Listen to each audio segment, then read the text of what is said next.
দক্ষিণ কোনাচাত্রায় বিএসএফ ৭৫ নম্বর ব্যাটালিয়নের বিশেষ অভিযান। বেআইনি ফেন্সিডিল উদ্ধার ও আটক এক মহিলা। শনিবার সকাল ১০টা নাগাদ বিএসএফ ৭৫ নম্বর ব্যাটালিয়নের তরফে এই খবর জানানো হয়।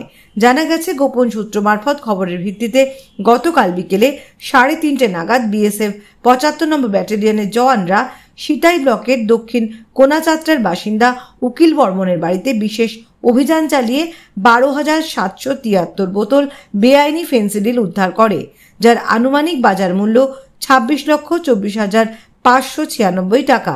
বেআইনি ফেন্সিডিল উদ্ধারের ঘটনায় বাড়ির মালিক উকিল বর্মন বাড়িতে না থাকায় তার স্ত্রী সুরুবালা বর্মনকে আটক করে বিএসএফ। এদিন সকালে বিএসএফ এর তরফে আরও জানানো হয়েছে, গতকাল রাতেই উদ্ধার হওয়া বেআইনি ফেন্সিডিল সহ আটক মহিলাকে সিতাই থানার পুলিশের হাতে তুলে দেয় পুলিশ, তাকে গ্রেফতার করে।